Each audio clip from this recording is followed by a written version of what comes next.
ActionSA has raised the alarm over Eskom's latest update, revealing that the power utility spent 3.6 billion rand on diesel in just 30 days. 1.34 billion rand was spent in the first 10 days of this month alone. The party says rolling blackouts in South Africa haven't ended, and Eskom is simply masking them with an expensive diesel-powered illusion that taxpayers are funding. Ellen Beasley, an ActionSA member of Parliament, says the 3.6 billion rand is a massive amount when we've got the budget impasse happening. He's also commented on the energy availability factor, saying it's down to 56%, which is well below the 70% needed to stop load shedding.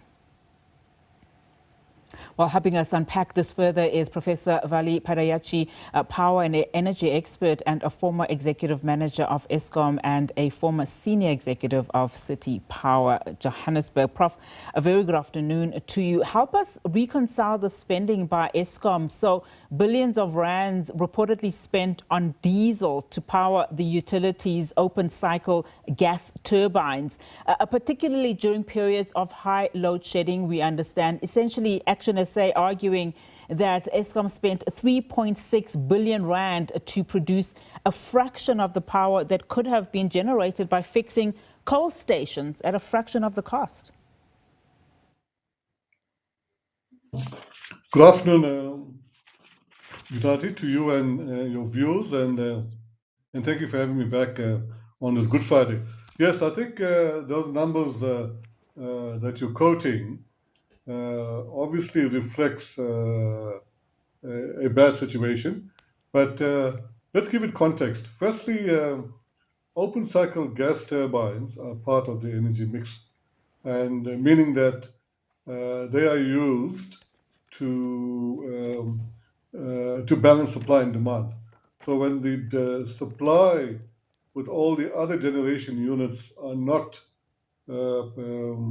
able to meet the demand, then generally open cycle gas turbines are brought into the generation, normally at peaking times. But those should be carefully managed, and those figures of 3.6 billion rand, I think Eskom needs to comment on that. Just to give it further context, it is common knowledge that the Eskom grid, there are still inherent risk, and it's unable to meet its full demand requirements. And let me explain that very quickly in the interest of time. At the moment, the planned outage is quite high. It's about 12%. That will decrease as we get, I guess, into May. And the energy availability factor is still low, and I presume there's a number of forced outages. So given that situation, there's a requirement for the open cycle gas turbine to be generating, and of course they are diesel-fired gas turbines, and that's where the huge cost is, Unati. Yeah. And I mean, Prof, I want you just to stay on that fact. I mean, we know, of course, that there are valid needs, I would imagine, from an Eskom side. But what do you then say with ActionSA arguing that billions are being wasted to keep the grid afloat when those funds could have been used to restore failing coal infrastructure? I mean, if the same amount of electricity, they say, had been produced using coal, the cost would have then been a fraction, closer to 300 million, and not what we're currently seeing. Well, I'm glad that ActionSA has recognized the value of coal-fired stations, and they've also recognized the value of the nuclear station, meaning Kuwait, because they are quite correct. With diesel, we are burning them at 6.58 rand, I think, a kilowatt hour, and with coal, it's at 54 cents a kilowatt hour, and with nuclear, it's 11 cents. So they are quite correct in making that comparison, and that can't be disputed. So given that situation, diesel will always be expensive, and coal-fired stations and nuclear will always be cheaper because they've been fully depreciated, Unati.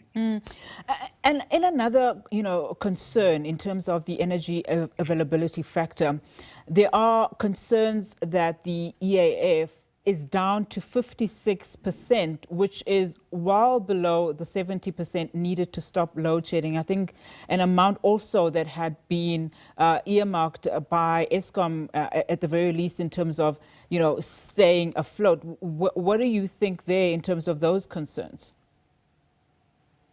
Well, let me give context there. Yes, 56% is quite low at the moment, but remember the energy availability factor is a function of what's totally available on the grid, meaning that you subtract the planned outages and the forced outages. I'm just being a bit technical here.